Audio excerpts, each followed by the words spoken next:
Hello दोस्तों, मेरा नाम शिवांश है और आप देख रहे हैं ऑटो पार्ट्स इन्फो। तो इस वीडियो में हम SHVS के बारे में बात करेंगे। तो सबसे पहले हम SHVS को जानते हैं। SHVS का फुल फॉर्म क्या होता है? स्मार्ट हाइब्रिड व्हीकल सिस्टम, या इसको दूसरे नाम से जाना जाता है सुजुकी हाइब्रिड व्हीकल सिस्टम के नाम से इसे जाना जाता है। अब SHVS सिस्टम जो वर्क कैसे करता है, यहाँ पे फिगर के थ्रू बताया गया है। यहाँ पे ऊपर देख सकते हैं कार बनी हुई है जो कि कुछ ड्राइविंग कंडीशन में चल रही है।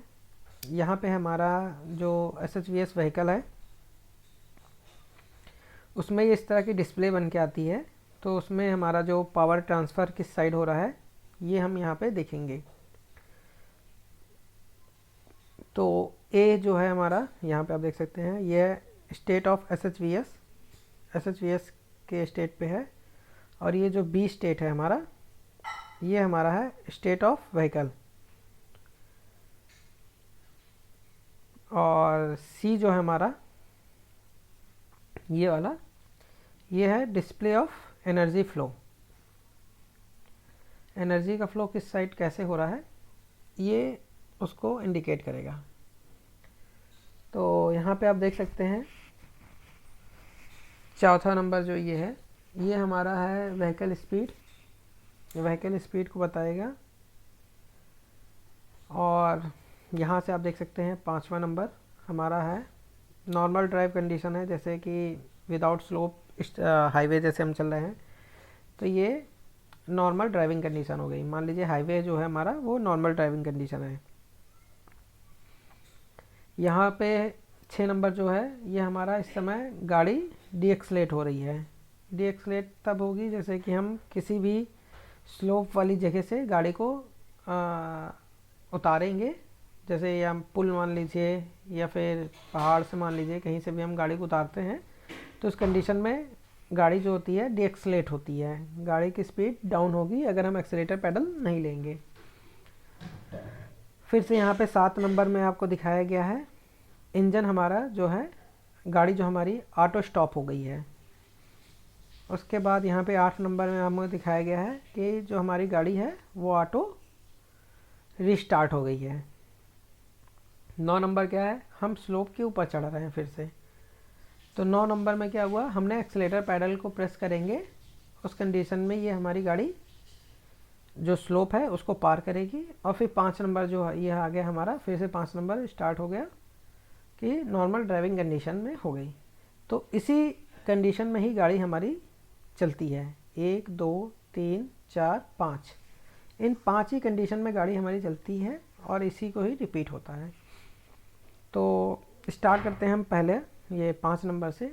तो जब नॉर्मल ड्राइविंग कंडीशन में हमारी गाड़ी चल रही है तो उस कंडीशन में क्या होता है, हमारी इंजन जो होगा, यहाँ पे आप देख सकते हैं इंजन जो है वो टायरों को पावर देगा। यहाँ पे आप देख सकते हैं यहाँ पे मोटर बनी हुई है, ये हमारा इंजन है, ये मोटर है और ये हमारा बैटरी है जो कि ऑक्सिलरी बैटरी होती है, लिथियम आयनिक बैटरी जो लगी रहती है को ड्राइवर सीट के नीचे, ये उस बैटरी के बारे में बताया गया है। तो नॉर्मल कंडीशन में हमारा इंजन से टायर रोटेट होगा। अब 6 नंबर में आ रहे हैं, हमारी गाड़ी क्या हुई, डीएक्सलेट हो रही है। डीएक्सलेट हो रही है मतलब इंजन हमारी पावर जो है वो टायरों को नहीं दे रहा है, टायर से हमारी जो पावर आ रही है वो इंजन में आ रही है। इंजन से हमारा कनेक्ट है स्टार्टर मोटर या ISG, सॉरी स्टार्टर मोटर मैं बोल रहा हूँ, वो हमारा है इंटीग्रेटेड स्टार्टर जनरेटर जो है ISG, वो कनेक्टेड है। ISG जो है वो रोटेट होगा, उसकी मदद से हमारी जो ये लिथियम आयनिक बैटरी है वो चार्ज होगी। तो जब हमारा गाड़ी डीएक्सलेट हो रही होगी उस कंडीशन में ये हमारी एनर्जी को कंजर्वेशन होगा, एनर्जी को कन्वर्ट करके हमारे मोटर के थ्रू फिर ये बैटरी को चार्ज करेगा। डीएक्सलेशन में जो एनर्जी होगी उसकी मदद से हमारी ये जो लिथियम आयनिक बैटरी है वो चार्ज होगी। अब ये हमारी चार्ज हो रही है, चार्ज होके हमारी ये 7वें स्टेप पे आई। 7वें स्टेप पे हमने गाड़ी रोकी। जब गाड़ी हमारी रोकेगी तो उस कंडीशन में क्या होगा, इंजन बंद हो गया, कोई भी पावर का ट्रांसफ़र नहीं हो रहा है, इंजन बंद हो गया। बैटरी हमारी सिंपली ऐसे लगी है, मोटर हमारा सिंपली ऐसे है।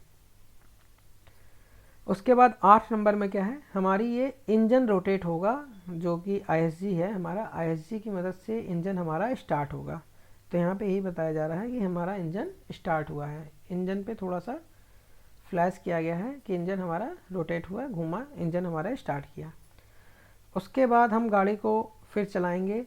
तो ये स्लोप में जैसे चढ़ रहे हैं, तो स्लोप जब चढ़ रहे हैं तो हमारा इंजन से जो पावर जा रही है वो टायर पे जा रही है, लेकिन कुछ एनर्जी हमारी ये लिथियम आयनिक बैटरी से हमारा मोटर जो है आईएसजी है, एज आ अल्टरनेटर नहीं काम करके कुछ सेकंड के लिए एज आ मोटर काम करेगा। जब ये मोटर घूमेगी तो ये मोटर इंजन से लगी हुई है, तो इंजन भी हमारा रोटेट करेगा, तो इंजन को ये पावर देगा यहाँ पे। उसके बाद फिर से हम 5वें स्टेप पे आगे जाएंगे कि हमारी गाड़ी हाईवे पे चल रही है, एक्सेलेरेशन नहीं दे रहे हैं, नॉर्मल ड्राइविंग हो रही है, तो उस कंडीशन में हमारे इंजन से ही हमारा टायर रोटेट होगा। यहाँ पे कुछ इस तरह से बताया गया है।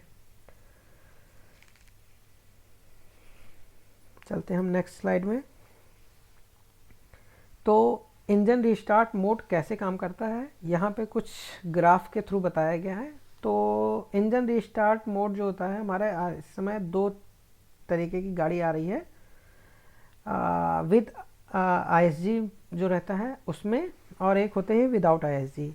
विद आईएसजी में भी इंजन ऑटो स्टार्ट फीचर है और विदाउट आईएसजी में भी इंजन ऑटो स्टार्ट फीचर है। तो यहाँ पे जो हम बात कर रहे हैं ये विद आईएसजी वाला है, जिसमें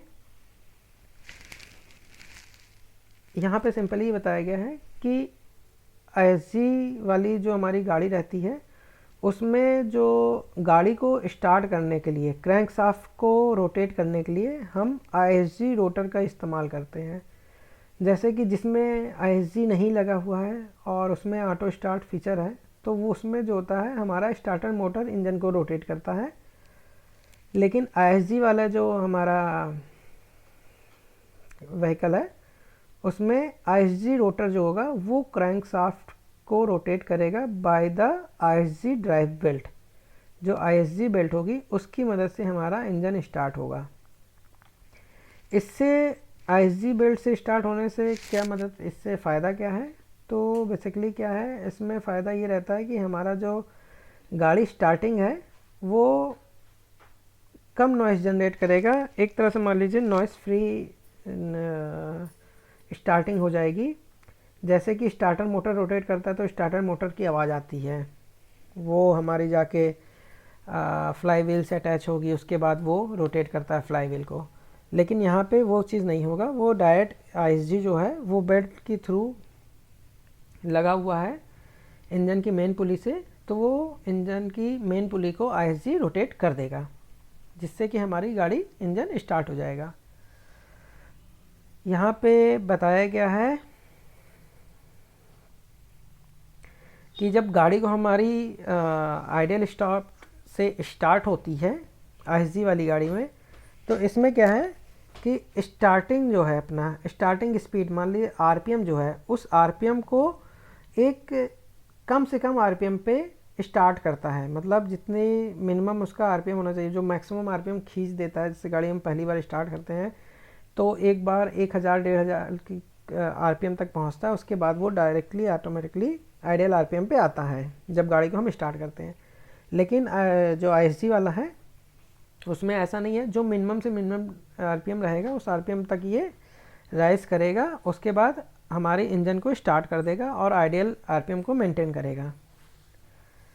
यहाँ पे भी वही चीज़ करा गया है कि stabilize and converges engine speed right after engine start. तो इंजन स्टार्ट करने के बाद इंजन की स्पीड जो है आरपीएम है उसको एक स्टेबलाइज कर देगा, जिससे कि इंजन में वाइब्रेशन हो गया, जो मूवमेंट हो गई, इस सब चीज़ों को कम से कम करेगा, स्टेबलाइज कर देगा। मतलब इंजन का जो वाइब्रेशन है या फिर अनस्टेबल है उस चीज़ों को कम से कम करेगा। और इससे जो आईएसजी वाला रोटर है हमारा, इससे फ्यूल कंजम्पशन को भी कम करता है।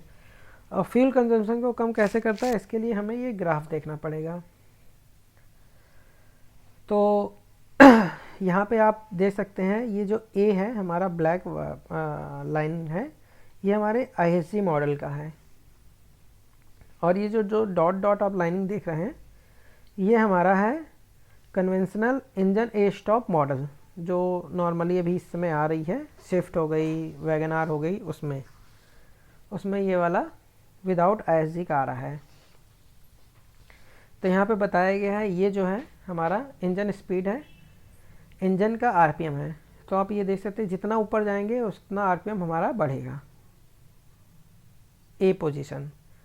और जो बी है वो टाइम लैप्स है, मतलब कितना समय के लिए यहाँ पे ये चीज़ बताया जा रहा है, कितना समय ले रही है आइडियल RPM में होने के लिए। मान लीजिए ये जो लाइन है ये एक आइडियल RPM का है, इसी RPM को मेंटेन करना रहता है इंजन स्टार्ट होने के बाद।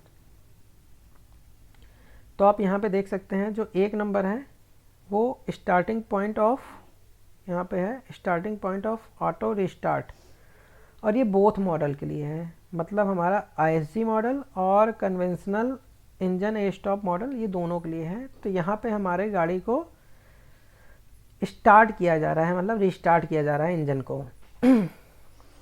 और यहाँ पे आप देख सकते हैं 2 नंबर जो है यहाँ पे बताया गया है, वो बताया जा रहा है start of fuel injection conventional engine A stop model. तो यहाँ से इस वाले पॉइंट से इसको थोड़ा सा हम जूम इन करके देखते हैं, control plus,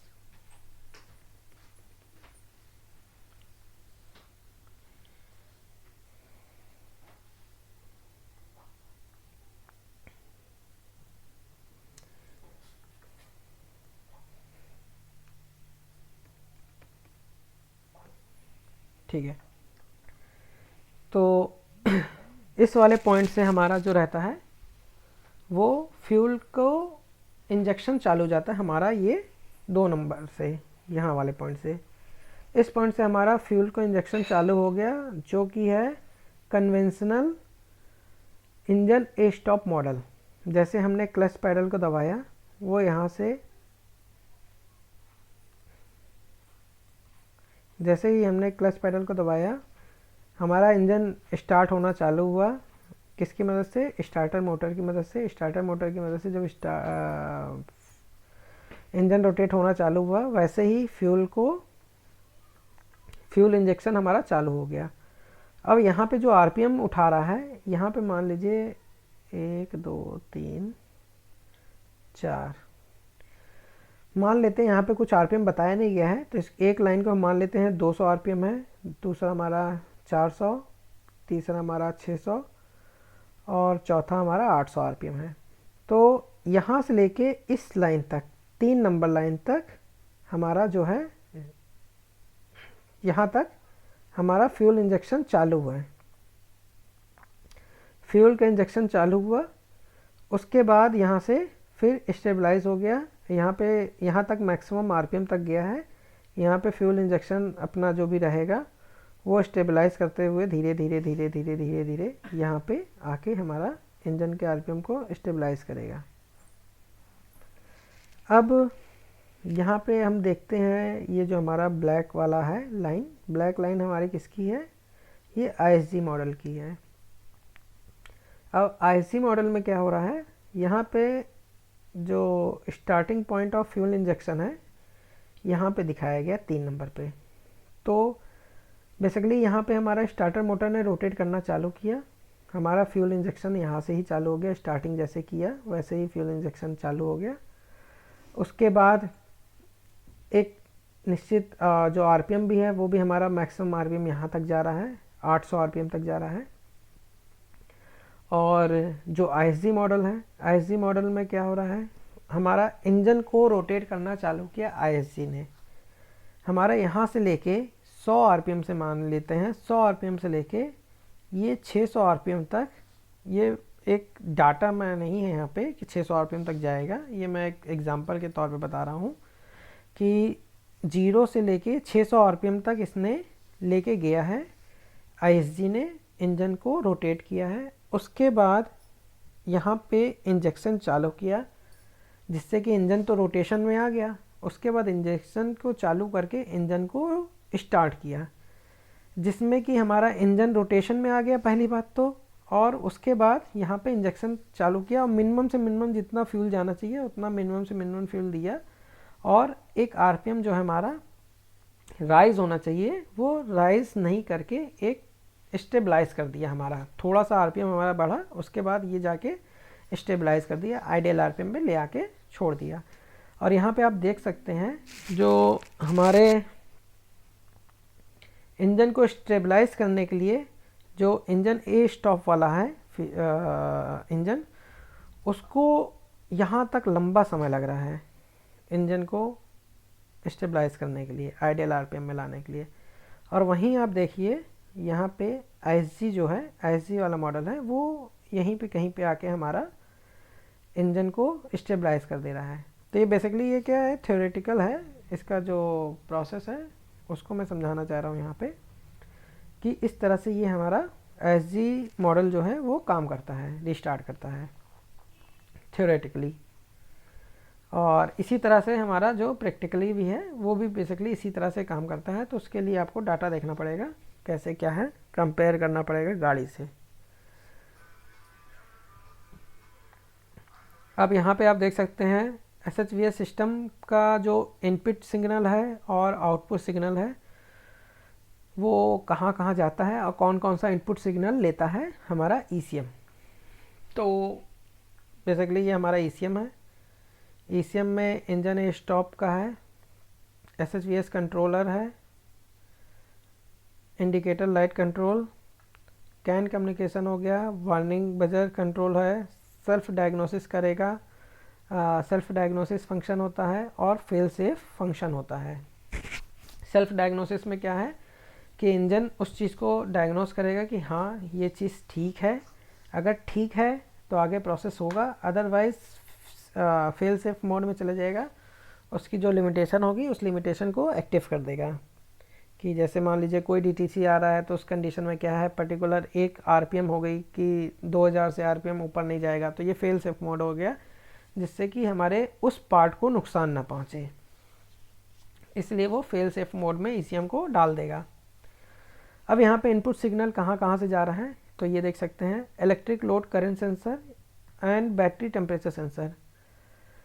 electric load temperature current sensor and battery temperature sensor जो होता है वो हमारा नेगेटिव बैटरी के कनेक्टर पे लगा रहता है, केबल पे लगा रहता है। उसके बाद हमारा ये है न्यूट्रल पोजीशन स्विच, जो कि एमटी मॉडल के लिए है, वो हमारा गियर बॉक्स पे लगा रहता है। सीपीपी नंबर 1 स्विच और CPP number 2 switch. Clutch pedal position switch है जो कि हमारा क्लच पैडल पे होगा, ये हम आगे देखेंगे डायग्राम पे कहाँ पे लगा रहता है, इसका सिग्नल लेता है। उसके बाद एक्सीलेटर पैडल पोजीशन सेंसर का भी सिग्नल लेता है। इंजन कूलेंट टेम्परेचर का सेंसर का सिग्नल लेगा ईसीएम। क्रैंक सेंसर का सिग्नल लेगा ईसीएम। इग्निशन का सिग्नल लेगा ईसीएम और ब्रेक स्ट्रोक सेंसर का भी सिग्नल लेता है ईसीएम। अब जो कैन के सर्किट है हमारा, कैन कम्युनिकेशन के थ्रू जो कनेक्ट है वो हमारा हो गया ISC, auxiliary power module, lithium ionic battery जो हो गई वो, बीसीएम, एबीएस कंट्रोल मॉड्यूल या ESP control module, power control module power steering control module, और जो हमारी 80 मॉडल हो जाएगा उसमें टीसीएम से लेगा, टीसीएम कंट्रोल मॉड्यूल का सिग्नल जो होगा वो इनपुट डाटा इससे जाएगा। अब जो आउटपुट में जा रहा है, जैसे इन सब चीज़ों से सिग्नल ले लिया, गाड़ी को अगर इस सब कंडीशन सही है तो गाड़ी को हमारी ए स्टॉप कर दिया। अब जब रिस्टार्ट करेगा तो इन सब चीज़ों से सिग्नल लेके चेक करेगा कि हाँ ठीक है, सब कुछ सही है, तो उसके बाद आउटपुट में जाएगा फिर से आईएसजी पे, ऑक्सिलरी पावर मॉड्यूल पे, जो हमारा टीसीएम हो गया उस पे, और कॉम्बिनेशन मीटर पे ये आउटपुट सिग्नल जाएंगे। इस इनपुट सिग्नल लेने के बाद सारा ईसीएम इन सबों को आउटपुट सिग्नल देगा। तो ये हमारा इनपुट सिग्नल और आउटपुट सिग्नल है SHVS का। यहाँ पे अगर हम सर्किट डायग्राम को देखें, SHVS सिस्टम सर्किट डायग्राम को, तो ये हमारा जो 6 नंबर है, ये हमारा है ISG, इंटीग्रेटेड स्टार्टर जनरेटर, जो कि नॉर्मल गाड़ियाँ जो से हैं, हमारा कन्वेंशनल जो starter engine start and stop vehicle है, उसमें ISG नहीं होके उसमें सिंपली ये अल्टरनेटर लगा रहता है। लेकिन इसमें क्या है, इसमें ISG है जो कि अल्टरनेटर का काम तो करेगा ही करेगा, उसके साथ साथ ये एज अ स्टार्टर मोटर का भी काम करता है, इसीलिए इसको बोलते हैं इंटीग्रेटेड स्टार्टर जनरेटर। अब ये जो ISG है उसके अंदर कुछ पार्ट्स हैं, इसको देख लेते हैं। तो 7 नंबर जो हमारा है रोटर कॉइल है, 8 नंबर जो है स्टेटर कॉइल, 9 नंबर क्या है, इसके अंदर इन्वर्टर भी लगा रहता है। 3 नंबर जो है हमारा ये कैन ड्राइवर है, जो कि कैन कम्युनिकेशन में काम आता है, कैन ड्राइवर। और 10 नंबर है हमारा field current driver, field current driver है। 11 नंबर जो है हमारा इसका CPU है। 12 नंबर जो है हमारा पावर सप्लाई सर्किट, जो इसको सप्लाई सर्किट करेगा, पावर सप्लाई देगा हमारे ISG को। तो बेसिकली इसमें 4 वायर हैं, एक वाइट कलर का वायर है, दूसरा ब्लैक वायर है, तीसरा भी वाइट है, और चौथा जो हमारा रेड है। ये कैन कम्युनिकेशन का जो वायर है वो रेड और वाइट है। अब इसमें ये 14 नंबर हम देख लेते हैं। जो 14 नंबर है ये हमारा जंक्शन बॉक्स है। जंक्शन बॉक्स के अंदर इंटीग्रेटेड हमारा एक रिले होगा, जो कि ये 16 नंबर है। ये बोलते हैं ISG 12 रिले। IG12 रिले जो है IG12 रिले जो है वो हमारा जंक्शन बॉक्स के अंदर इनबिल्ट होगा। और 15 नंबर जो है ये भी जंक्शन बॉक्स में लगा होगा, इसको हम चेक कर सकते हैं। ये है IG फ्यूज़। अगर इसमें कुछ इशू है तो हमें फ्यूज़ रिप्लेस करना होगा। उसके बाद यहाँ पे आप देख सकते हैं ये ए है और ये है B। ए वाला हमारा 18 नंबर है, B नंबर हमारा 17 नंबर है। जो ए है वो हमारा यूज़ हो रहा है इग्निशन स्विच मॉडल में, मतलब चाबी वाला जो है उसमें। और B जो है कीलेस पुश स्टार्ट मॉडल है, जो कि पुश बटन वाला है, ये उसके लिए है। तो सबसे पहले हम देख लेते हैं इग्निशन स्विच मॉडल में जो ये सप्लाई है ऐसे चली जाएगी सीधा। सिंपल मान लीजिए कि अगर इग्निशन स्विच वाला है तो हमें इसको नेगलेक्ट कर देना है, ये वाला पार्ट को नेगलेक्ट कर देना है, ये है ही नहीं हमारे, मान लेंगे हमारा सर्किट सिर्फ ऐसे चलेगा फिर। तो इसमें 18 नंबर जो है हमारा इग्निशन स्विच है ये।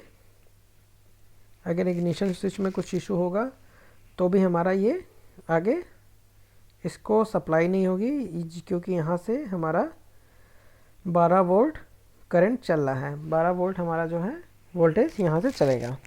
बैटरी पॉजिटिव है, क्योंकि ये 20 नंबर जो हमारा है ये हमारी बैटरी है, लेड एसिड बैटरी। अब B मॉडल के लिए अगर हम बात कर लें, पुश स्टार्ट मॉडल है, तो पुश स्टार्ट मॉडल में क्या होगा, यहाँ पे हमारा जो जा रहा है BCM से यहाँ पे आपको आएगा इसमें सप्लाई। जैसे हम पुश स्टार्ट बटन को प्रेस करेंगे वैसे ही ये BCM से सप्लाई आएगी, इसको रिले को पावर आएगी और उसकी मदद से रिले ओपन होगा, चालू होगा हमारा कनेक्ट होगा और फिर पावर इसको जाएगी हमारे ISG पे। अब 13 नंबर जो है हमारा वो है ऑक्सिलरी पावर मॉड्यूल, जो कि लिथियम आयनिक बैटरी है वो है। उसमें जो वायर है वो ब्लैक वायर हमारा यहाँ से जाता है डायरेक्ट। ब्लैक वायर जो हमारा जा रहा है यहाँ से ऑक्सिलरी कंट्रोल मॉड्यूल से ISG पे, वहाँ पे जा रहा है, ये कनेक्ट हो रहा है। और जो हमारा वाइट वायर है वो जंक्शन बॉक्स से होते हुए फिर ये जाएगा ISG पे।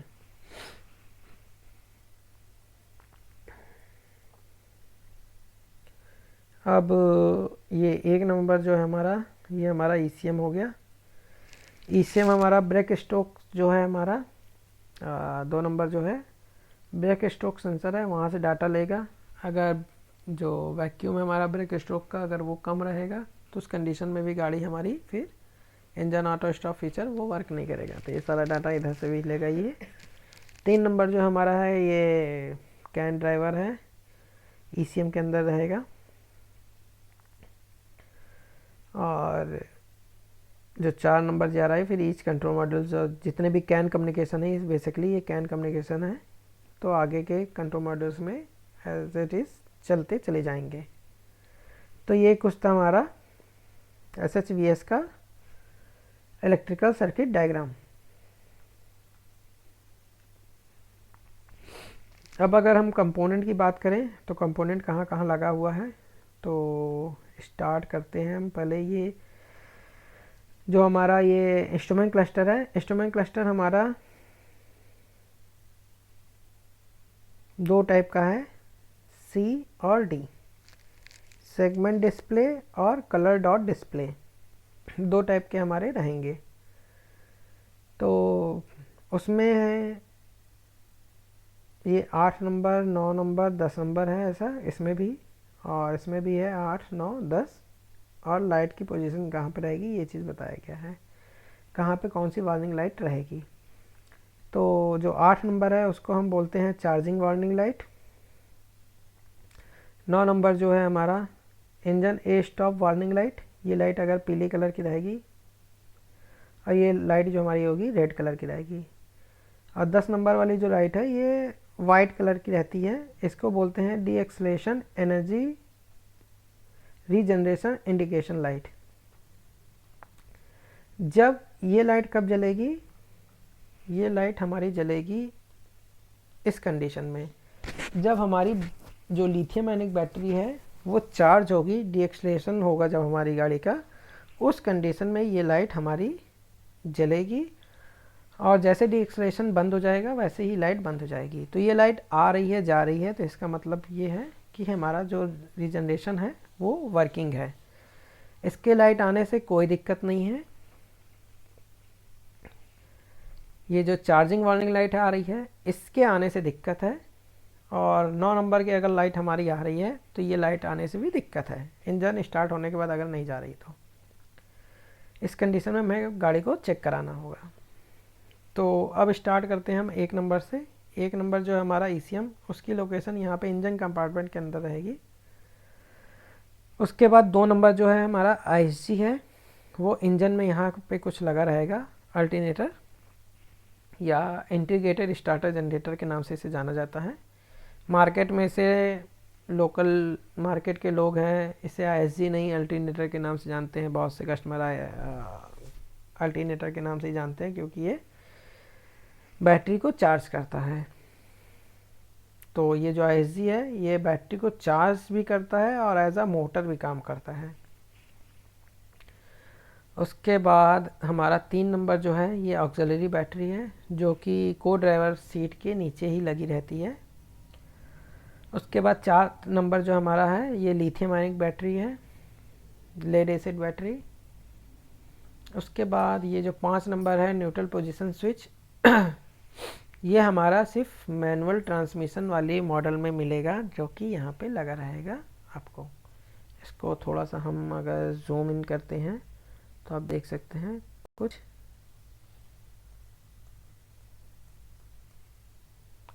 इस तरह से यहाँ पे लगा रहेगा।